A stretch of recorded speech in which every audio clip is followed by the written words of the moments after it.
은혜를 받은 후가 더 중요합니다 라는 제목으로 주의 말씀 같이 묵상합니다. 아놀 토인비는 인류 역사 가운데 총 21개의 탁월한 문명이 일어났지만 그 가운데 19개가 소멸을 했다 이야기를 했습니다.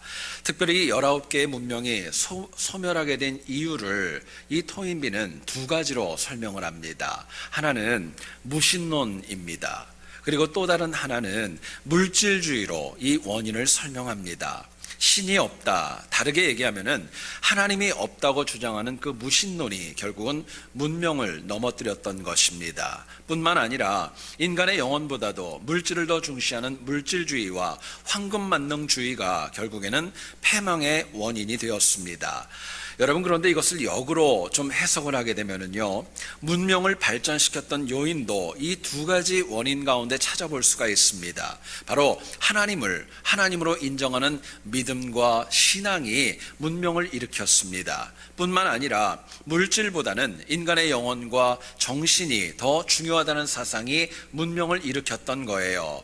여러분, 많은 곳에서 가운데 문명이 일어났다는 것은 성공이고 번영입니다. 다른 어떤 지역보다도 많이 앞서갔다는 이야기입니다.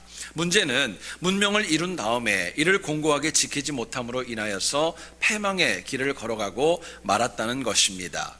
오늘 우리가 살아가는 이 21세기 미국은 어떤 지역보다 세계 역사 가운데 어떤 시대보다도 풍요롭고 또 첨단 문명으로 가득 차 있습니다. 그러나 엄밀히 얘기하면 우리 주변에도 무신론이 있고 또 우리 주변에는 물질주의가 얼마나 많이 팽배해 있는지 모릅니다. 비록 지금 우리가 세계 최강국에 살아가고 있다고 하지만 문제는 이 풍성한 은혜가 얼마나 유지되어질 것인가 참 중요한 도전입니다. 결국 큰 은혜를 받고 누리는 것 참 중요합니다. 그런데 이 은혜와 이 능력이 과연 우리 자손들 대대에 이르기까지 과연 지속될 것인가는요, 의문에 저희들이 물을 수밖에 없는 것입니다. 그런데 오늘 우리는 그 어떤 시대보다도 가장 강력한 영적인 또 심적인 사회적인 도전 앞에 직면해 있는 것을 부인할 수 없는 것입니다. 본문을 보시면 죽었던 나사로가 살아난 것, 어떻게 보면은 가장 큰 하나님의 은혜였습니다. 그런데 가장 큰 은혜를 체험했던 그 이후에 오히려 주님을 박해하고 주님을 핍박하는 그 모습이 더 많아졌고 더 힘들어졌던 거예요. 유대의 공회는 공개적으로 주님을 핍박하고 오히려 주님을 죽이려고 하는 그 지경까지도 가고 말았습니다. 마치 기적과도 같이 엄청난 은혜가 있었지만은요, 그 후에는 불안이 많았고 공포가 많았고 두려움이 더 많이 가득 다가왔던 것입니다. 여러분, 오늘 우리에게도 나름대로 내가 표현할 수 있는 하나님의 은혜가 우리 삶에 적지 않습니다. 더 중요한 것이 있습니다. 은혜가 있다는 것보다 그 큰 은혜를 얼마나 유지시키고 간직하고 지키며 살아갈 것인가, 여기에 도전이 있는 것입니다.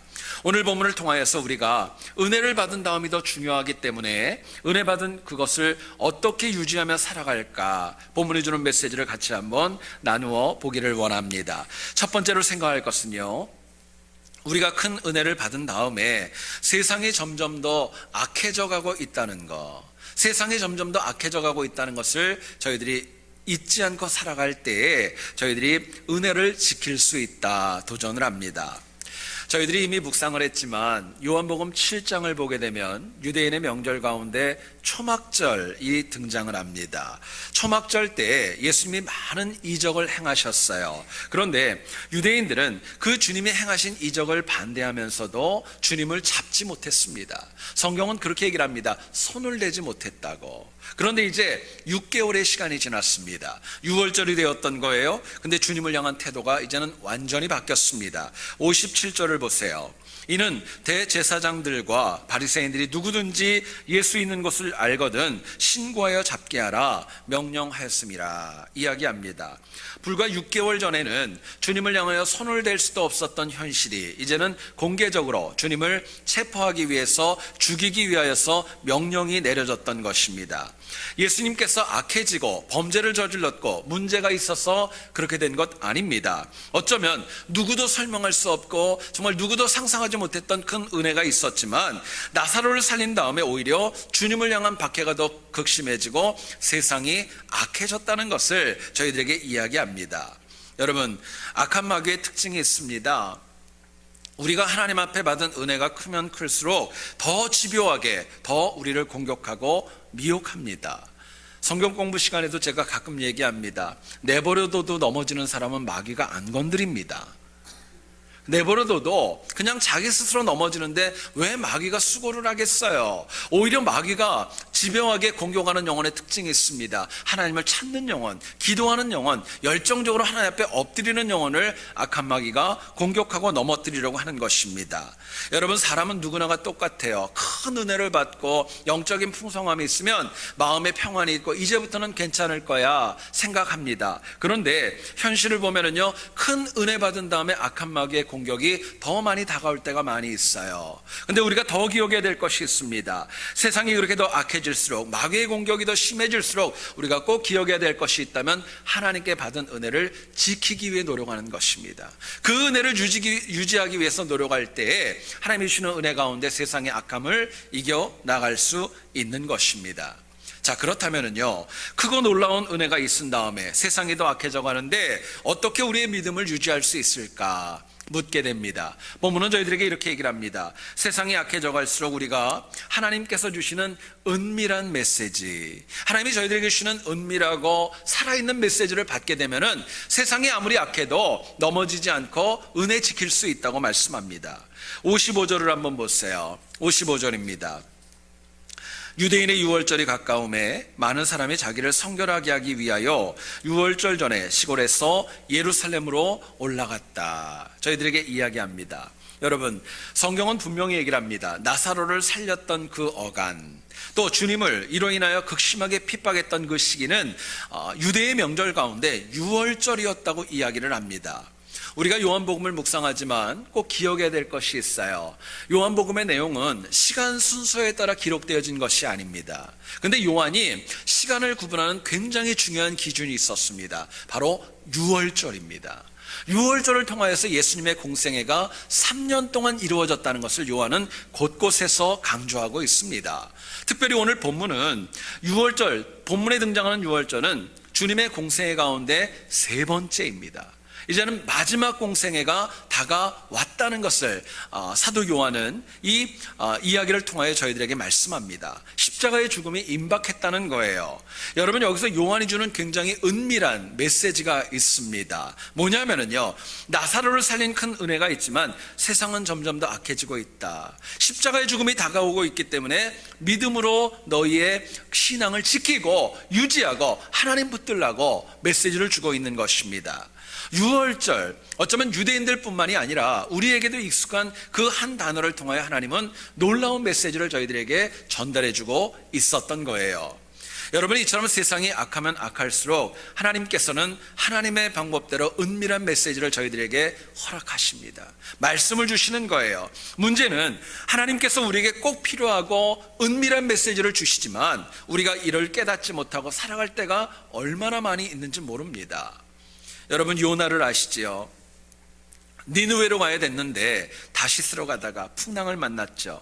모두가 죽을 위기에 처하게 됩니다. 마침내 요나가 제비에 뽑혀가지고 바다에 던져졌고, 하나님께서는 초자연적인 방법입니다. 물고기를 통해 가지고 요나를 살려주었던 거예요. 여러분, 당시 요나는 살려고 물에 빠졌던 거 아니에요. 죽으려고, 죽어도 괜찮다고 하는 마음으로 물에까지 들어갈 수밖에 없었던 겁니다. 그런데 하나님이 그 영혼을 살리셨어요. 그리고 그 영혼에게 정말 은밀하고도 분명한 메시지를 줍니다. 살려주시고 말씀하는 거예요. 진실하게 기도하라는 것입니다. 다시 정신 차리고 니느웨에 가서 회개의 복음을 증거하라고 하나님 말씀을 주셨던 겁니다. 놀랍게도 요나는요, 그 은밀한 메시지를 받았습니다. 그리고 그 메시지를 가지고 니느웨에 가서 정말 하나님 말씀하신 대로 많은 역사를 이루어 나갈 수 있었던 겁니다. 여러분, 하나님께서 주시는 은밀한 메시지가 내게도 분명히 있습니다.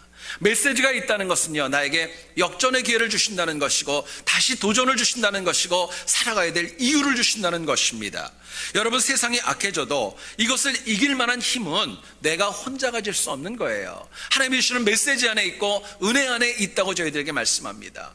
여러분, 은밀한 메시지, 큰 은혜는요 그냥 받는 거 아닙니다. 내가 깨어 있어야 합니다. 하나님과의 영적인 주파수가 맞아 떨어져야 하나님 주시는 거 놓치지 않는 것입니다. 여러분, 그리고 은밀한 메시지는요 이 세상에서 넘어지지 않습니다.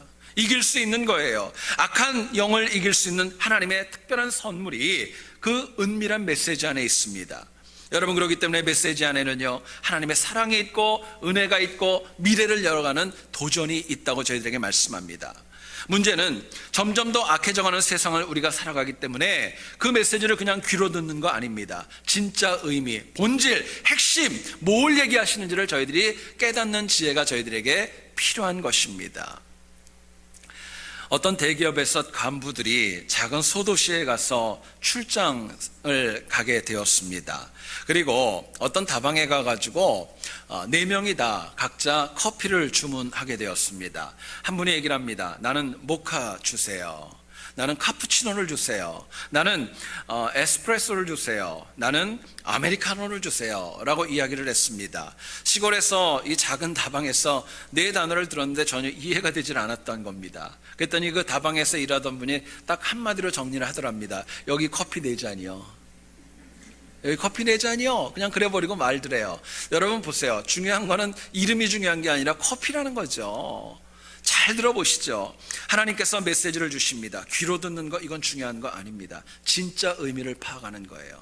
정말 의미를 제대로 듣고 파악하고 받아들이는 거, 그럴 때 악한 세상을 이겨나갈 수 있는 것입니다. 지난주에 어떤 책을 보다가 문학가인 박완서 씨가 우리 몸에 관해서 이런 글을 남겼습니다. 잘 들어보세요.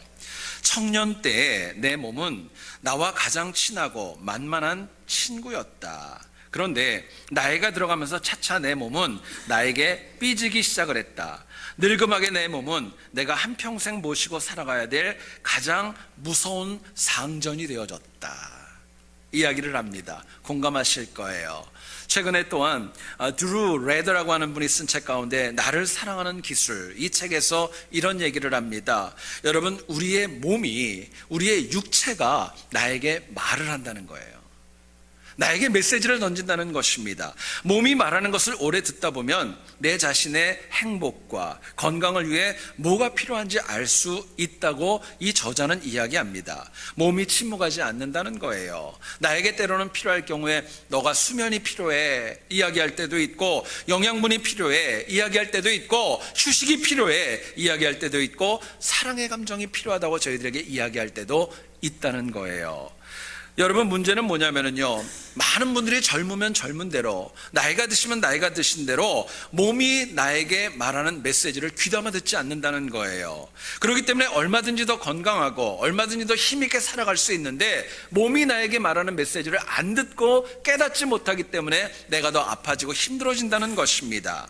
여러분, 우리의 몸도, 연약한 육신도, 있다가 없어질 내 몸도 나에게 메시지를 주는데 하물며 전능하신 하나님께서 사랑하는 영혼에게 왜 침묵하시겠어요? 말씀을 주신다는 겁니다. 여러분, 내 안에 계신 성령 하나님께서는요, 내가 힘들고 어려울수록 나에게 정말 필요한 은밀한 메시지를 주시는 분입니다. 나에게 메시지를 주신다는 거예요. 물론 그 메시지는요, 내 뜻과 다를 수도 있어요. 내가 원하는 대로 올 수도 있어요. 이해가 되지 않을 수도 있어요. 이해가 되고 마음에 와닿을 때도 있는 거예요. 그런데 중요한 것은요, 하나님이 주시는 그 은밀한 메시지는 절대로 흘리지 말고 진짜 의미를 깨닫고자 하는 노력이 저희들에게 필요한 것입니다. 하나님이 나에게 주시는 메시지는요, 나에게 꼭 필요한 것이고 또 나에게 직접 주신다는 그 고백만 있어도 진의를 파악하는 데는 어려움이 없다는 것이죠. 여러분 잊지 마세요. 이민자로 이 땅을 살아갈 때 힘들고 어려운 것이 참 많이 있지만 때마다 일마다 주시는 하나님의 은밀한 메시지가 있다는 것 마음에 새길 수 있기를 원합니다. 문제는 그렇게 하나님께서 내 삶에 공급하시는 메시지는 언제나 큽니다. 존귀합니다. 능력이 있습니다. 그 은혜가 있은 후에 비록 나를 미혹하는 악한 영이 있다 할지라도 하나님이 주시는 메시지가 더 강력하다는 것 마음에 새길 수 있기를 원합니다. 그래서 한 주를 살아갈 때도 악한 세상에서 더 큰 은혜를 받고 그 은혜를 지키며 승리하는 우리 모두 될 수 있기를 주님의 이름으로 축원드립니다. 두 번째로 생각할 것은요, 큰 은혜를 받은 이후에 내가 내 자신을 더 성결하게 하시며 살아가셔야 돼요. 성결하게 함이 필요합니다. 55절을 보시죠. 유대인의 유월절이 가까움에 많은 사람이 자기를 성결하게 하기 위하여 유월절 전에 시골에서 예루살렘으로 올라갔다 이야기합니다. 유대의 남성들은 1년에 3번에 걸쳐서 예루살렘 성전을 찾아왔습니다. 유대 땅에 있건 외국에 있건 이 3번은 꼭 지키려고 노력을 했어요. 이유는 단 한 가지입니다. 자신의 성결함을 위해서였습니다.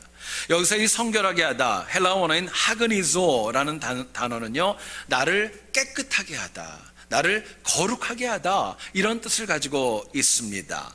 유대인이 하나님께서 주신 선민의 지위를 지키기 원한다면요, 성결해야 했습니다. 뿐만 아니라 하나님에게 큰 은혜를 받고 이거를 유지하기 위해서도 꼭 필요한 것이 있었다면 성결을 위해 노력하는 것입니다. 여러분, 신앙생활은 딴 것 아니에요. 나를 위해 죽으신 예수 그리스도, 그분이 나에게 주셨던 그 은혜를 내가 지키며 성결을 위해 수고하는 것입니다. 아무리 내가 많은 직분이 있고 많은 은혜가 있고 많은 신앙생활을 했다 할지라도요, 성결함을 잃어버리면요, 다시 나는 타락할 수밖에 없는 것이 인간의 실존입니다. 그렇기 때문에 엄밀히 얘기하면요, 은혜를 받기 위해 노력하는 것도 참 중요합니다. 근데 더 중요한 것은요, 은혜 받은 것을 지키기 위해서, 더 성결하게 유지하기 위해서 헌신하고 노력하는 것, 그게 더 중요한 숙제라고 저희들에게 말씀합니다. 그런데 많은 신앙인들은요, 자기 자신의 성결함보다는 다른 분의 더러움과 문제를 지적하며 살아갈 때가 참 많이 있습니다. 나를 먼저 성결해야지 정말 귀하게 되는데 지적이 더 빠른 거예요. 어떤 분이 그런 고백을 했어요. 들어보시죠. 20대 때에는 세상을 바꾸겠다고 도를 들었지만 아무것도 되지 않았습니다. 30대에 결혼을 한 다음에 아내를 바꿔보겠다고 눈꼬리를 치켜들었지만 자기가 당했대요. 40대 때는요, 아이들 바꾸겠다고 매를 들었지만 아무 소용없었다는 거예요. 그리고 50대 때 깨달았답니다. 정말 바꿔야 될 사람이 다른 누군가 아니라 나라는 거. 나라는 걸 깨닫고 다 내려놓았다는 것입니다. 제가 보니까요, 이건 50이 아닌 것 같아요. 나이가 더 드셔야지, 좀 더 드셔야지 내가 뭔가를 할 수 있다는 거 내려놓는 거지, 50대면 아직도 혈기가 있더라고요. 여러분, 참 쉽지 않은 얘기예요. 자, 그렇다면 큰 은혜를 체험한 다음에 내 자신의 성결함을 유지하기 위해서 뭐가 필요할까요? 깨끗한 거, 하근이죠. 뭐가 필요할까? 본문은 저희들에게 이야기합니다. 우리가 악하고 패역한 세상과 떨어져서 하나님과 나와의 독대의 시간이 저희들에게 필요합니다. 하나님과 나와의 1대1의 시간이 있을 때 나에게 주신 성결함과 은혜를 지킬 수 있다고 말씀합니다. 54절을 보세요. 예수께서 다시 유대인 가운데 드러나게 다니지 아니하시고 거기를 떠나 빈들 가까운 곳인 에브라임이라는 동네에 가서 제자들과 함께 거기 머무르시니라 이야기합니다. 여러분, 당시 예수님 입장을 생각해 보세요. 어쩌면 억울하셨을 거예요. 답답하셨을 겁니다. 악한 일이 아니고 선한 일을 했음에도 불구하고 이해도 못하고 박해할 때 얼마나 힘들었겠어요. 그런데 그때 주님이 혈기를 가지고 밖으로 드러내면서 내가 잘한 거라고 얘기했다면요, 어쩌면 주님의 사역은 더 많이 어려워졌을지도 몰라요.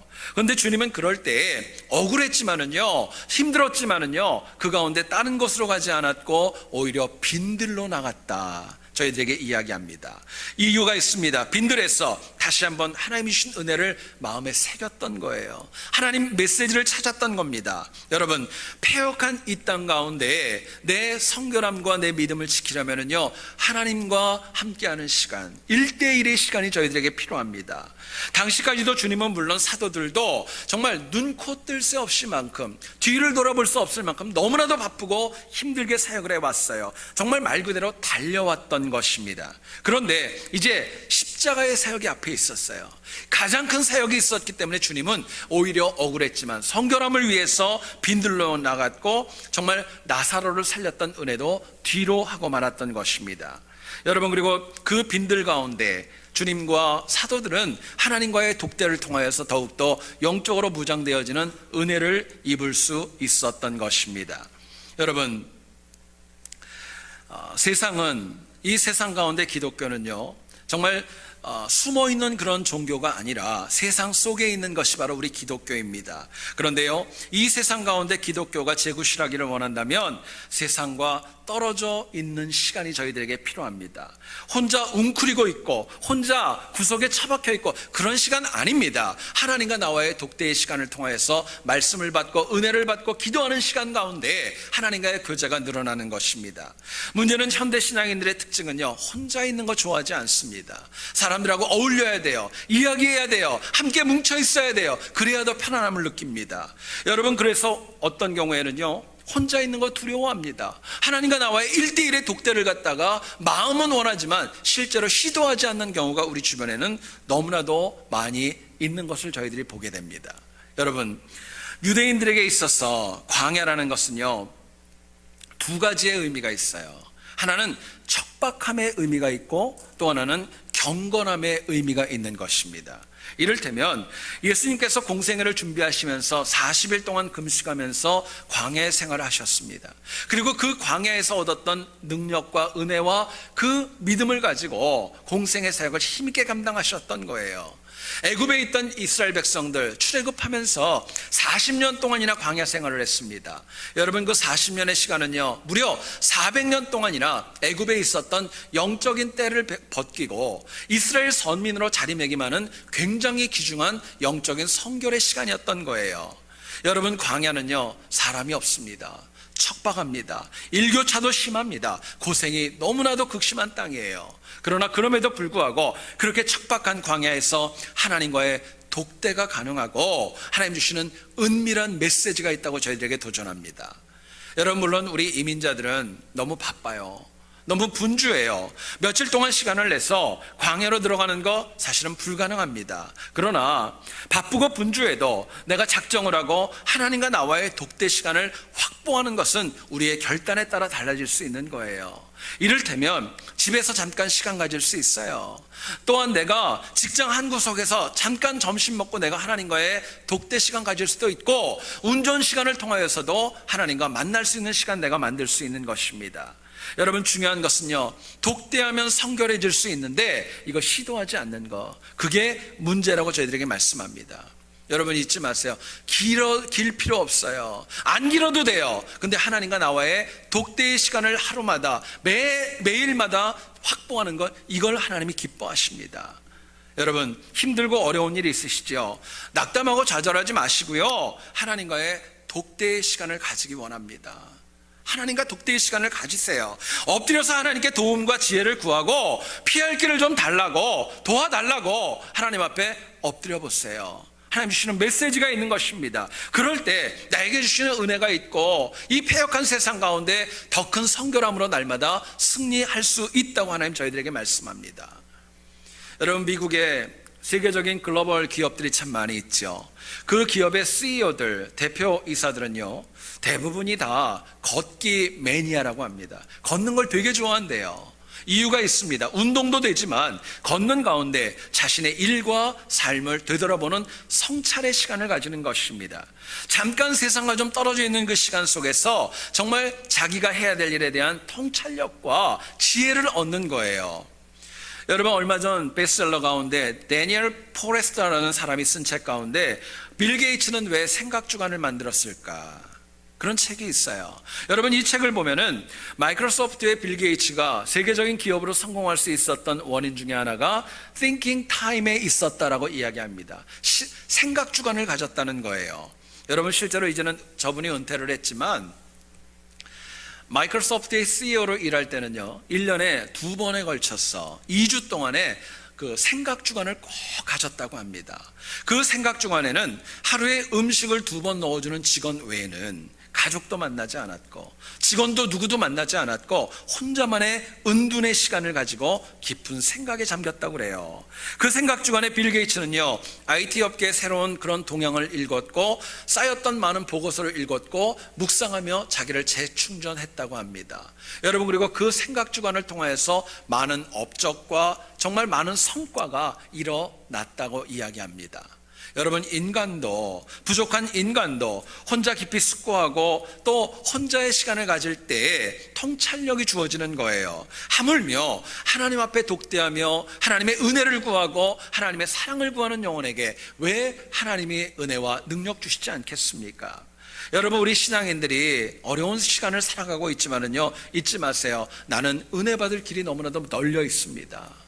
길이 있는 거예요. 하나님 말씀 들을 수 있는 것입니다. 왜요? 하나님은 구하고 찾고 두드리는 영혼에게 응답하시겠다고 약속하셨기 때문에 그렇습니다. 여러분, 그렇기 때문에 힘들고 어려운 가운데에도 성결하고 더 큰 은혜를 원한다면요, 하나님과의 독대의 시간을 확보할 수 있기를 원합니다. 그럴 때 빈들에 있었던 주님에게, 사도들에게 은혜 주셨던 그 하나님이 나에게도 은혜 주실 줄을 믿습니다. 한 주뿐만이 아니라 우리가 하나님 나라에 가는 그날까지 하나님과 나와의 시간 온전히 확보하셔서 성결을 지키며 더 큰 은혜 유지하는 승리가 있기를 다시 한번 주님의 이름으로 축원드립니다. 기도하겠습니다.